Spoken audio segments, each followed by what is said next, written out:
এই লোভী লোকটি ভেবেছিল যে তার পক্ষাঘাতগ্রস্ত ভাইজিকে ফ্ল্যাটের অন্ধকার চিলেকোঠায় আটকে রাখা তার জঘন্য অপরাধ লুকানোর জন্য সবচেয়ে নিখুঁত উপায় হবে। কিন্তু সে ঘুণাক্ষরেও কল্পনা করেনি যে তার বড় ভাই এত তাড়াতাড়ি অফিস থেকে ফিরে আসবে। আমাদের সাথেই থাকুন, কারণ এই ঘটনাটি আপনাকে ভেতর থেকে নাড়িয়ে দেবে। শহরের অন্যতম সফল এবং স্বনামধন্য ব্যবসায়ী মির্জা হাসনাত তার বিলাসবহুল মার্সেডিস গাড়ির ইঞ্জিন চালু করছিলেন। তিনি নিশ্চিত ছিলেন যে তিনি তার সবচেয়ে মূল্যবান রত্নটিকে একজন পরম বিশ্বস্ত মানুষের হাতে ছেড়ে যাচ্ছেন। এই বিষয়ে তিনি সম্পূর্ণ অন্ধ ছিলেন যে তিনি যে ভাইটিকে নিজের সন্তানের মতো ভালোবাসেন সে আসলে একটি দানব, যে বন্ধ দরজার আড়ালে তার অসহায় মেয়েকে প্রতিনিয়ত নির্যাতন করে। উচ্চবিত্ত এলাকার এই আধুনিক ডুপ্লেক্স পেন্টহাউসে সকালটা শুরু হয়েছিল খুব স্বাভাবিকভাবেই। মির্জা হাসনাত 50 একজন তীক্ষ্ণ বুদ্ধিসম্পন্ন এবং দয়ালু মানুষ তার স্যুটের বোতাম লাগাচ্ছিলেন যখন তিনি ড্রয়িং রুমের বিশাল সোফায় বসে সকালের চা পান করছিলেন। তার পাশেই দাঁড়িয়েছিল তার ছোট সৎভাই রায়হান, নিখুঁতভাবে চুল আঁচড়ানো এবং সবচেয়ে দামি ব্র্যান্ডের পোশাক পরা একজন সুবোধ যুবক। রায়হান নিখুঁত হাসির সাথে তার বড় ভাইয়ের ব্রিফকেসটা এগিয়ে দিল এবং অত্যন্ত নরম ও বিশ্বাসযোগ্য কণ্ঠে বলল, কোনো কিছু নিয়ে চিন্তা করো না ভাইয়া, আমি সারার দেখাশোনা করব। তুমি জানো আমি তাকে আমার নিজের মেয়ের মতোই স্নেহ করি। কয়েক মিটার দূরে একটি কাস্টমাইজড হুইলচেয়ারে বসে থাকা 15 বছর বয়সী সারা তার কোলের ওপর রাখা একটি বইয়ের দিকে শূন্য দৃষ্টিতে তাকিয়েছিল। জন্ম থেকেই তার 2 পা অবশ। মির্জা হাসনাত তার মেয়ের কাছে গেলেন, তার কপালে গভীর স্নেহে চুমু খেলেন এবং হালকা হেসে বিদায় জানালেন। সন্ধ্যায় দেখা হবে মা, তোমার চাচ্চুর কথা শুনে চলো। তিনি মেয়েটির চোখের কোণে জমে থাকা নীরব আতঙ্কের কথা টেরই পেলেন না। হাসনাত লিফটে উঠলেন এবং তার বিশাল কর্পোরেট অফিসের দিকে রওনা দিলেন। রাস্তার কোলাহলে গাড়ির শব্দ মিলিয়ে যাওয়ার সাথে সাথেই আদর্শ পরিবারের এই চমৎকার মুখোশটি খসে পড়তে শুরু করেছিল। শহরের ব্যস্ত রাস্তায় মির্জা হাসনাতের গাড়িটি দৃষ্টিসীমার বাইরে চলে যাওয়ার সাথে সাথেই বিলাসবহুল পেন্টহাউসের পরিবেশ মারাত্মক ও ভীতিকরভাবে বদলে গেল। রায়হানের মুখ থেকে সেই উষ্ণ এবং বাধ্যগত হাসি হঠাৎ করেই উধাও হয়ে গেল এবং তার জায়গায় চরম বিরক্তি ও নিষ্ঠুরতার ছাপ ফুটে উঠল। সে ধীর পায়ে হুইলচেয়ারে বসে থাকা সারার দিকে ফিরল।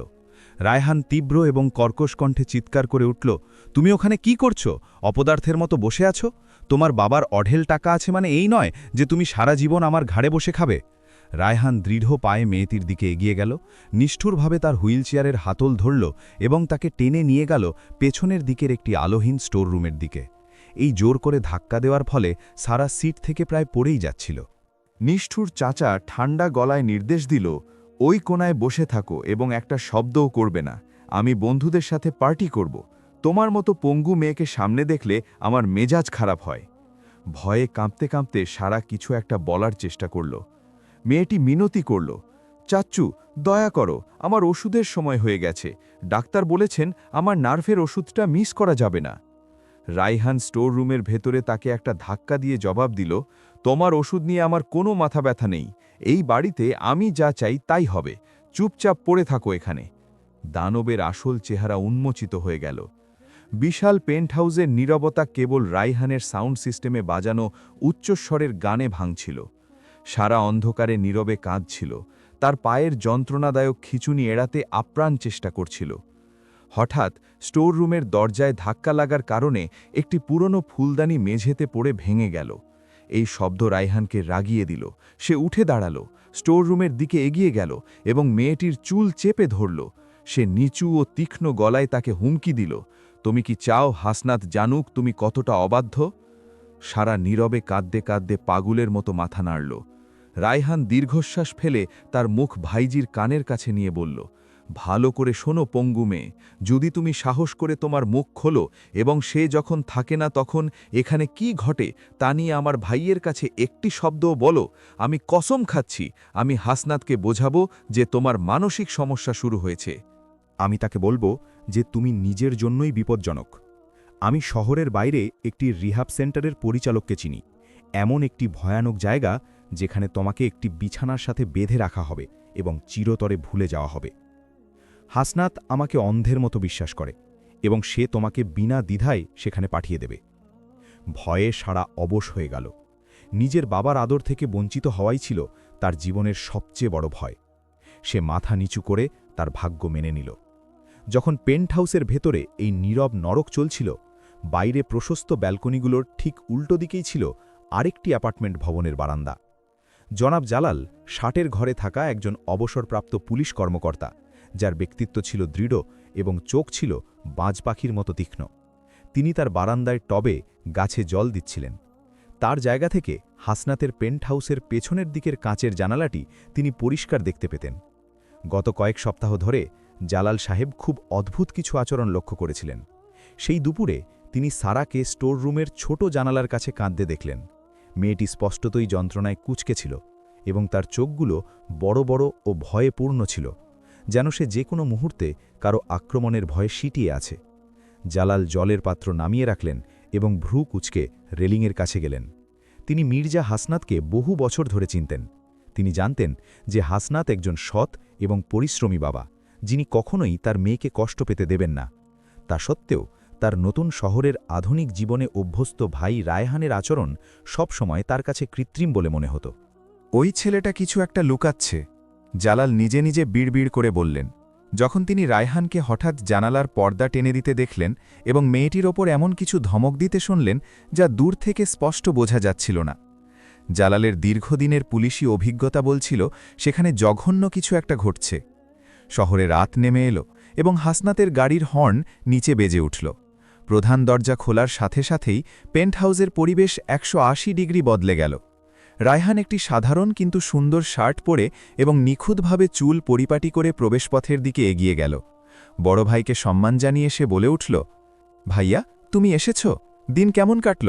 আমি তোমার জন্য কফি বানাতে দিয়েছি। অফিসের দীর্ঘদিনের ক্লান্তি থাকা সত্ত্বেও হাসনাত হাসলেন।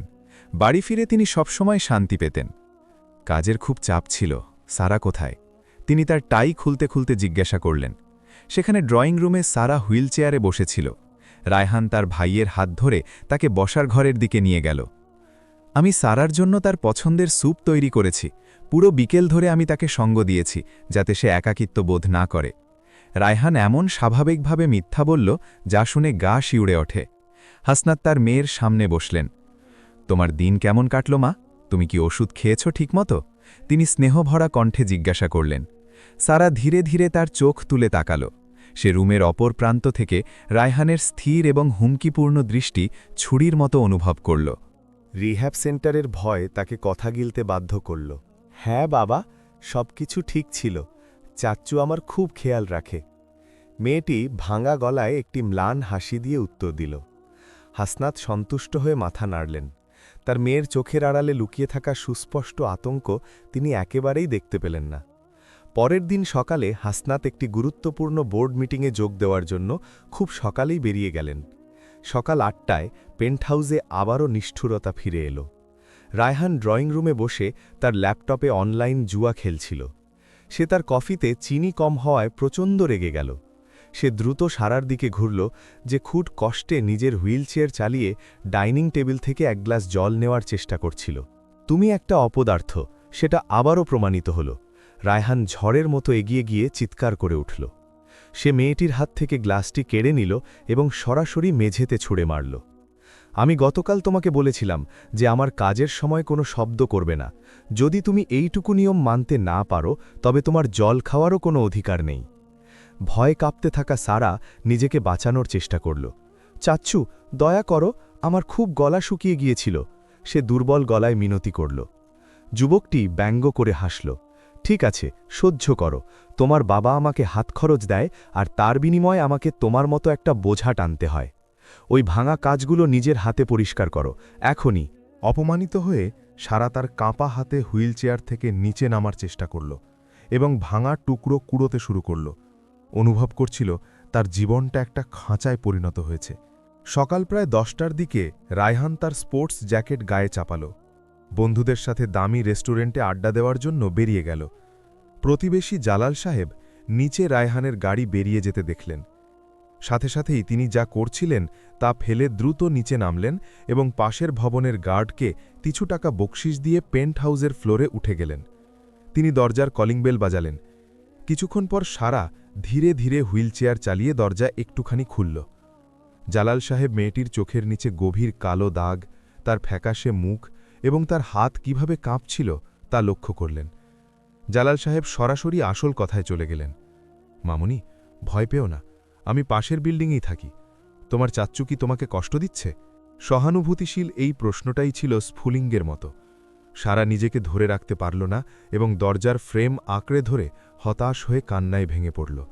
সারার চোখের জলে বুক ভিজে গেল। ফিসফিস করে কান্নার ফাঁকে সে জালাল সাহেবকে বলল কিভাবে সে তার নিজের বাবার বাড়িতেই বন্ধ দরজার আড়ালে চরম নরকের মধ্যে বাস করছে। সে শারীরিক নিগ্রহ, দীর্ঘক্ষণ স্টোররুমে আটকে থাকা, ওষুধের অভাবে কষ্ট পাওয়া এবং সবচেয়ে বড় কথা, বাবার কাছে অভিযোগ করার সাহস দেখালে তাকে একটি ভয়ানক পাগলাগার্দে পাঠানোর সেই ভয়ানক হুমকির কথা বলল। অঙ্কেল, বাবা খুব ক্লান্ত হয়ে বাড়ি ফেরে। সে চাচ্চুকে নিজের ছেলের মতো বিশ্বাস করে। আমি যদি বাবাকে কিছু বলি, চাচ্চু সব সত্যি ঘুরিয়ে দেবে। সে আমাকে পাগল বানিয়ে দেবে এবং বাবা তাকেই বিশ্বাস করবে। তারা আমাকে চিরতরে আমার বাবার কাছ থেকে দূরে সরিয়ে দেবে। সারা হৃদয় বিদারক কষ্টে স্বীকার করল। জালাল সাহেব প্রতিটি শব্দ শুনলেন এবং হাত মুঠো করলেন। অনুভব করছিলেন তার শিরায় রাগ ফুটছে। তিনি অন্যায়ের সামনে চুপ থাকার মতো মানুষ ছিলেন না, বিশেষ করে কোনো অসহায় শিশুকে কাপুরুষের মতো ব্যবহার করা দেখলে। জালাল সাহেব দৃঢ় কণ্ঠে বললেন, মেয়েটির মাথায় হাত রেখে, ওই ছেলেটা একটা বিষধর সাপ।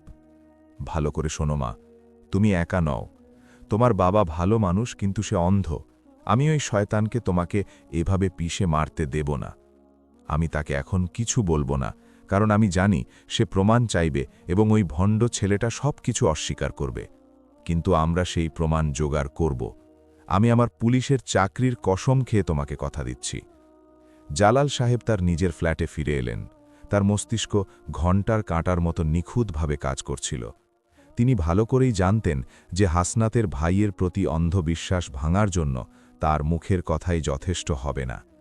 রায়হান ছিল ধূর্ত, কারসাজি করতে ওস্তাদ এবং বাড়ির সব ঘটনার ওপর তার পুরো নিয়ন্ত্রণ ছিল। জালাল যদি অকাট্য প্রমাণ ছাড়া রায়হানের বিরুদ্ধে দুর্ব্যবহারের অভিযোগ করেন, তবে রায়হান সহজভাবে বলবে যে প্রতিবেশী কৌতূহলী এবং মানসিক ভারসাম্যহীন। হাসনাত তার ভাইয়ের প্রতি বিশ্বস্ত থাকায় জালালের সাথে সমস্ত যোগাযোগ বিচ্ছিন্ন করে দেবে, আর সারাকে পুরোপুরি একা সেই দানবের দয়ায় ছেড়ে দেবে। তাদেরকে তার চেয়ে অনেক বেশি চালাক হতে হবে। জালাল সাহেব তার পুরনো এক সোর্সের সাথে যোগাযোগ করলেন যে গোয়েন্দা সরঞ্জাম বিক্রি করত।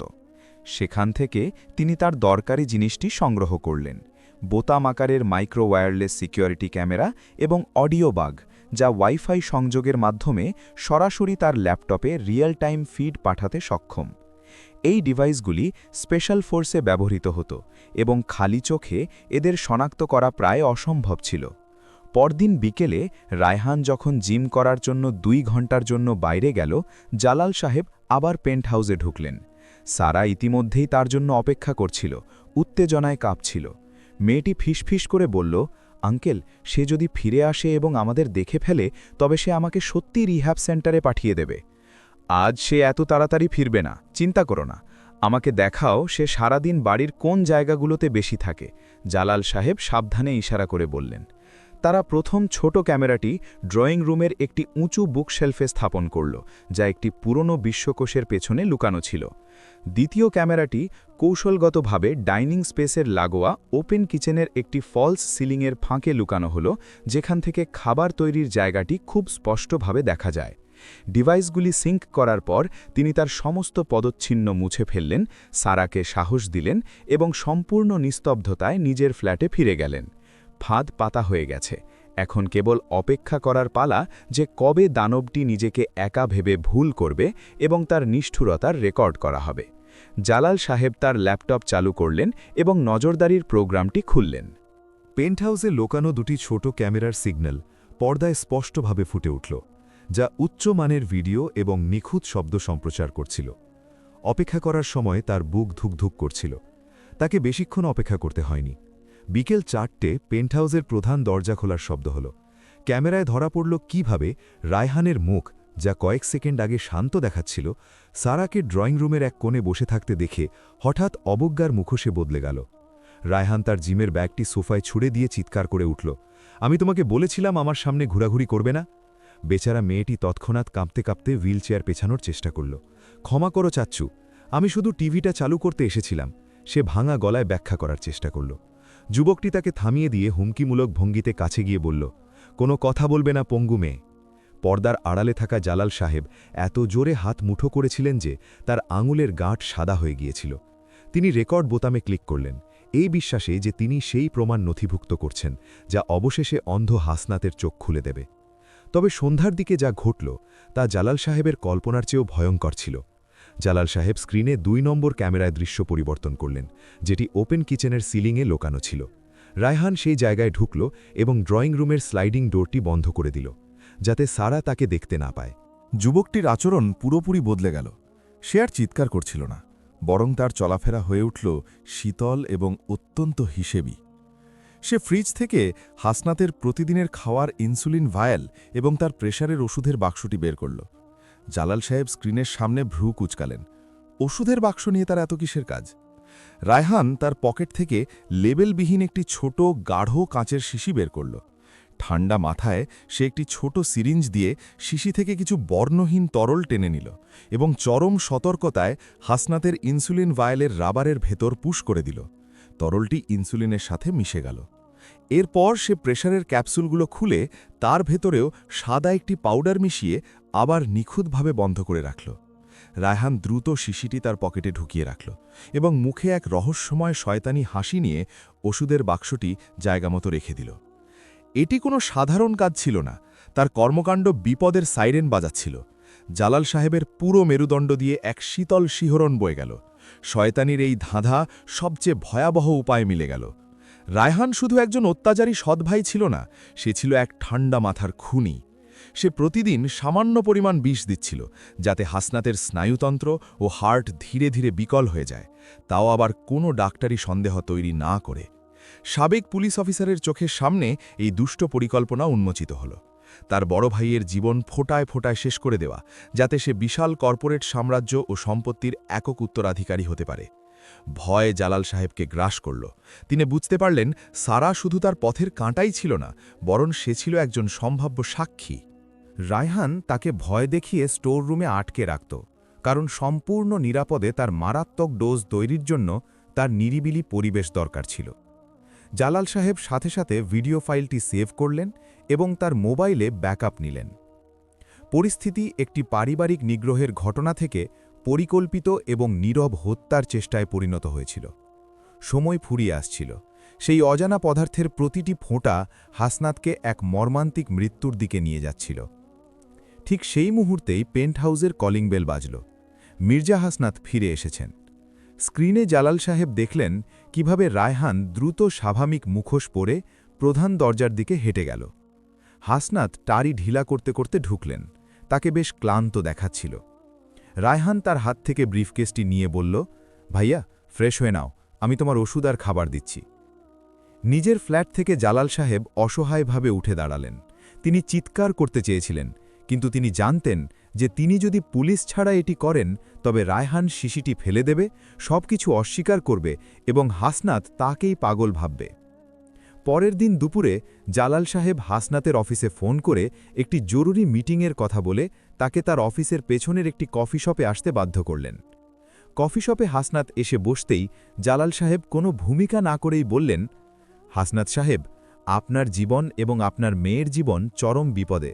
আপনার ভাই রায়হান আপনাদের সাথে ভয়ঙ্কর প্রতারণা করছে। তিনি সারার ওপর নির্যাতনের কথা এবং ওষুধের সাথে বিষ মেশানোর কথা খুলে বললেন। এর পরের নীরবতা ছিল অত্যন্ত ভারী। হাসনাতের প্রতিক্রিয়া ছিল তাৎক্ষণিক এবং তীব্র। তিনি চেয়ার ছেড়ে উঠে দাঁড়ালেন। তার চোখ রাগে জলজল করছিল। আপনি পাগল হয়ে গেছেন জালাল সাহেব, তিনি জোরে গলায় তাকে বকা দিলেন। রায়হান আমার ভাই, সে সারার কত যত্ন নেয় তা আমি নিজের চোখে দেখি, আর আপনি সস্তা গুজব নিয়ে এসেছেন আমাকে বলতে যে সে একজন খুনি। জালাল সাহেব মরিয়া হয়ে তার মোবাইল ফোন বের করলেন। এগুলো গুজব নয় হাসনাত সাহেব, আল্লাহর কসম, এই ভিডিওটা দেখুন। কিন্তু হাসনাতের অহংকার মারাত্মকভাবে আহত হয়েছিল। আমি আপনার সাজানো এই আবর্জনার কিছুই দেখব না, আমার বাড়ির ধারে কাছেও আর আসবেন না। এই বলে তিনি রেগে কফি শপ থেকে বেরিয়ে গেলেন। হাসনাত তার গাড়ি নিয়ে অফিসের দিকে রওনা দিলেন। কিন্তু রাস্তায় অর্ধেক যাওয়ার পর হঠাৎ তার মাথায় তীব্র ব্যথার একটা খোঁচা অনুভূত হল। মাথা ঘোরার এক প্রবল ঢেউ তাকে জোরালোভাবে ব্রেক চাপতে বাধ্য করল। হাসনাতের মনে জালাল সাহেবের কথাগুলো প্রতিধ্বনিত হতে লাগল। সে আপনার জীবন ফোঁটায় ফোঁটায় কেড়ে নিচ্ছে। তার মনে পড়ল ইদানিং তার অস্বাভাবিক ক্লান্তি এবং সারার সেই ভীত দৃষ্টির কথা। সন্দেহ তার ভেতরে বড় হতে শুরু করল। হাসনাত গাড়ি ঘুরিয়ে সরাসরি বাড়ির দিকে রওনা হলেন। এদিকে পেন্ট হাউসের ভেতরে উত্তেজনা প্রায় বিস্ফোরণের পর্যায়ে পৌঁছেছিল।